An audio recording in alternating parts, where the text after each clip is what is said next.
देखो भैया 24 तारीख की सेकंड शिफ्ट में हिंदी में क्या पूछोगे है 30-31 वाले नोट करेंगे, हम टॉपिक भी बताएंगे ठीक।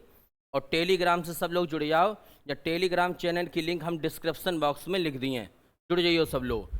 हालांकि सबसे पहले मैंने पहले भी बताया था कि आपको स्टेंजा बाद में करने हैं, लेकिन यहाँ हम पहले सॉल्व कराए दे रहे हैं। स्टेंजा को कैसे सॉल्व करना है ये भी देख लो ज़रा ध्यान से। देखो सबसे पहला क्वेश्चन इन्होंने पूछा है स्टेंजा में कि निम्नलिखित में से कौन सा विकल्प सूक्ति है।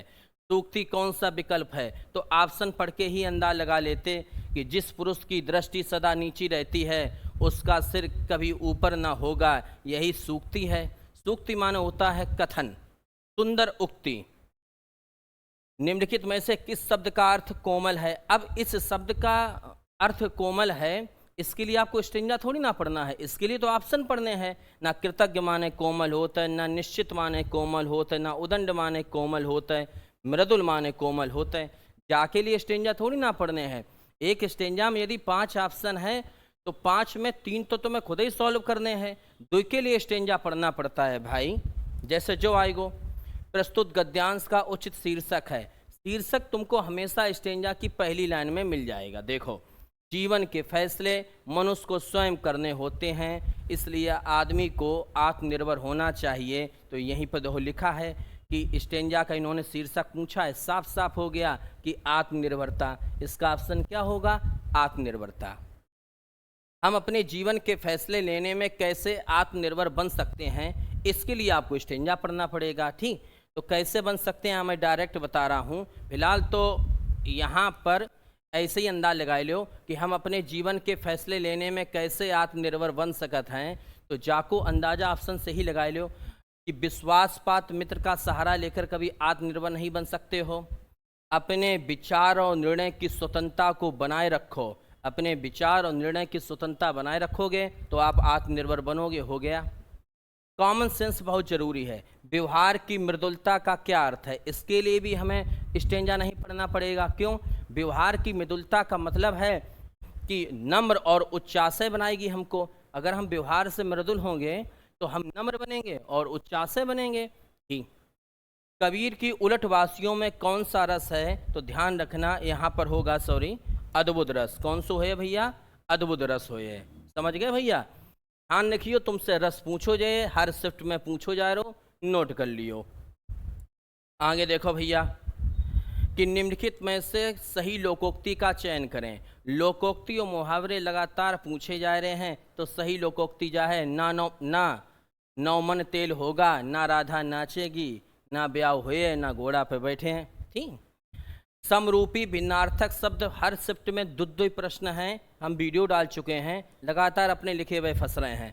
समरूपी भिन्नार्थक शब्द देख लो। अनुचर माने नौकर, जो तो है नहीं, अनुचर माने नौकर तो होता ही है। आदि का विलोम लिखा है, विलोम शब्द लिखा है ठीक है। अभिनय माने नाटक होता है, पर्यायवाची लिखा है। अवधि और अवधि ये दोनों शब्द ऐसे हैं जो आपके समरूपी भिन्नार्थक हैं, यानी सुनने में एक जैसे हैं लेकिन अर्थ अलग हैं। अवधि माने होता है समय, और बड़ी की मात्रा का मतलब होता है भाषा। नेक्स्ट पॉइंट समझ लो कि चरण कमल में कौन सा समास है। तो मैंने आपको बताया था कि जहां पर किसी वस्तु की तुलना की जाए, खोपड़ी में डाल लो, वहां पर कर्मधारय समास होगा। चरण कमल में समास है, यानी आपके चरण कमल के समान है, तो कर्मधारय समास। सरोज शब्द का समास भी तैयार कर लेना। समरूपी भिन्नार्थक शब्द, लोकोक्ति भी तैयार करना है, और रस। टॉपिक नोट कर रहे हो सभी लोग ठीक। सरोज शब्द का पर्यायवाची शब्द है, तो सरोज माने क्या होता है, कमल, और अरविंद माने भी होता है कमल ठीक। जिनको नाम अरविंद है वे समझ ले, उनको अर्थ कमल होता है। अस्थिर विचार वाला व्यक्ति कुछ नहीं कर पाता, इसके लिए कौन सा कहावत है। अस्थिर विचार वाला व्यक्ति, तो दुविधा में दोनों गए माया मिली ना राम। दुविधा में दोनों गए माया मिली ना राम। जैसे आप पेपर देने जाते हो, एकदम दुविधा में हो जाते हो कि ए पे टिक करें कि बी पे टिक करें, फिर काउ टिक नहीं हो पाता है। सही अर्थ वाला शब्द युग में कौन सा है, फिर आ गया समश्रुत भिन्नार्थक शब्द। सही अर्थ वाला आपको ढूंढना है। तो देखो, या शर माने तो बाण सही लिखो है, लेकिन सर माने होता है माथा, ये गलत लिख दिया। कुल माने वंश सही लिखा है, लेकिन कुल माने किनारा होता है, गलत लिख दिया। निर्जर माने होता है जिस पर बुढ़ापा ना आए, वो गलत लिख दिया।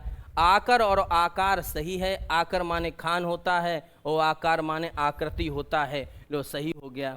ऐसे प्रश्न को आप ऑप्शन से सॉल्व करे हो कि हमें खुद खुद मालूम है, कूल माने किनारा हो तो जा में किनारा तो उन्हें दो नहीं है। हाँ भैया, मनोबल में कौन सी संधि है? मैंने पढ़ाया था, मनोबल, तपोबल, पयोबल, मनहा धन बल, पयहा धन बल, तपाहा धन बल, विसर्ग संधि। विग्रह की दृष्टि से निम्नलिखित में से कौन सा विकल्प गलत है? वन में वास सही है, जल की धारा सही है, चंद्र का प्रकाश सही है, लेकिन देश पर निकाला नहीं, देश से निकाला। देश पर क्या निकाला होगा? देश से निकाला होता है। मूलता वर्णों की संख्या कितनी है? 52 है, सबको मालूम मूलता वर्ण कितने हैं? 52 हैं। खा का उच्चारण स्थान कौन सा है? का, खा, गा, घा, का, खा, गा, घा कंठस्थ व्यंजन है।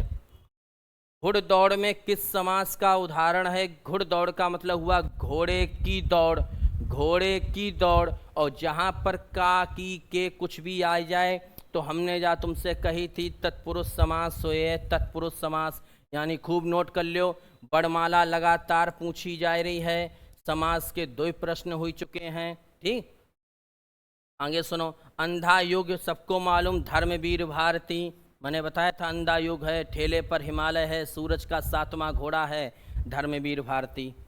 शुद्ध वाक अशुद्ध वाक नोट किया जाए। शुद्ध वाक अशुद्ध वाक लगातार आ रहे हैं, तो शुद्ध वाक का चयन करो, ध्यान से पढ़ना। देखो, आतंकवादियों को रिहा करना मूर्खता होगा नहीं, आतंकवादियों को रिहा करना मूर्खता होगी, मूर्खता होगी, तो यहाँ पर होगी वाला सही होगा।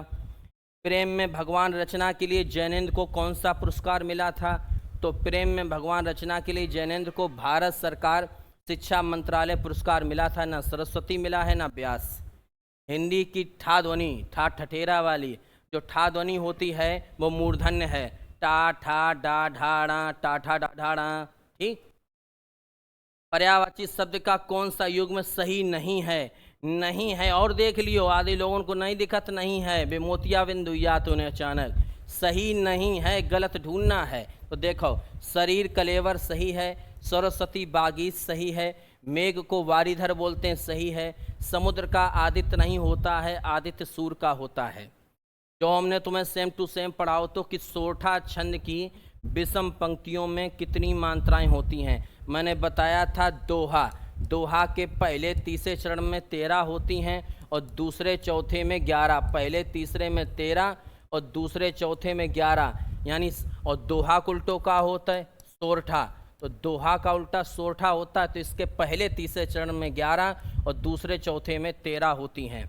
इसका मतलब है कि इसकी विषम पंक्तियों में कौन सी मात्राएं होंगी? 11 होंगी। कितनी होंगी? 11। बात पल्ले पड़ गई? हाँ ठीक। के लिए, संप्रदान के लिए, संप्रदान के लिए कारक पूछे जा रहे, नोट कर लियो, पढ़ाओ तुमने। इंद्रिय का विशेषण इंद्रिय होगा, ऐद्री कोई शब्द नहीं होता, इंद्रिय के इंद्रिय रहे नहीं, इंद्रिय होगा इंद्रिय। अनुरूप में कौन सा समास? मैंने बताया था जहाँ अनु आई जाए, अब आई जाए, बड़ी आ की मात्रा आई जाए, कोई उपसर्ग आई जाए, ठीक, वहाँ पर अव्ययी भाव समास होता है। लोकायतन किसकी रचना है जिसके लिए सोवियत लैंड नेहरू पुरस्कार मिला? तो सुमित्रा नंदन पंत की रचना है। अब देखो जहाँ में कौन सा शब्द पुल्लिंग है, ध्यान रखियो सभी लोग।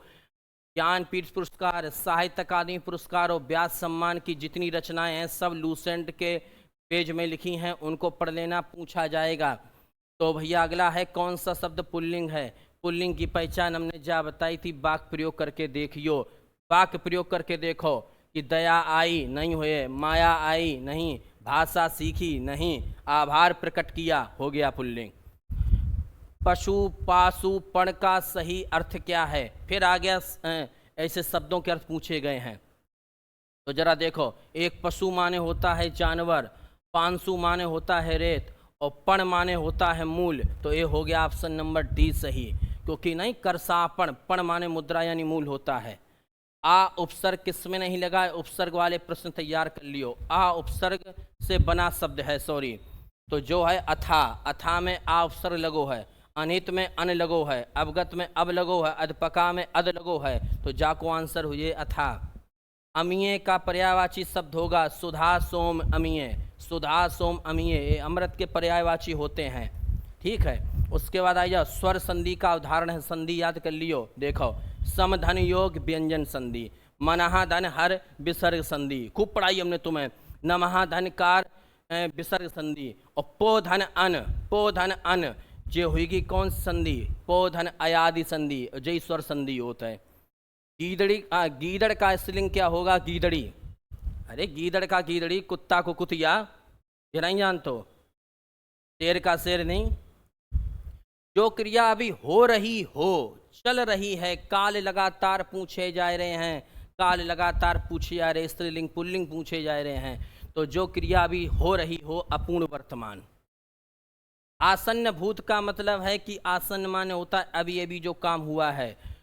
मोहित स्कूल पहुंच चुका है, यानी बिल्कुल अभी अभी पहुंचा है, इस वजह से, ठीक। यहाँ पर कौन सा हो, हाँ आसन्न भूत है, जरा चेक कर लें, रुक जाओ। वे दिल्ली चले गए, तो यानी चले गए कुल समय हुई गो। मोहित स्कूल पहुंच चुका है, ये होगा आसन्न भूत, ठीक। समुच्चय बोधक अव्यय हमने तुम्हें जा बताई थी, जहां पर और या अथवा लेकिन किंतु परंतु इसलिए कोई शब्द आई जाए समुच्चय बोधक, जहाँ में और आएगो समुच्चय बोधक हुई गो। कंजूसी से धन व्यय करने वाला, तो इसको कहते हैं कृपण, कृपण माने होता है कंजूस, ठीक, कृपण माने होता है कंजूस। टेलीग्राम चैनल से सब लोग जुड़ जाइए भैया, ठीक।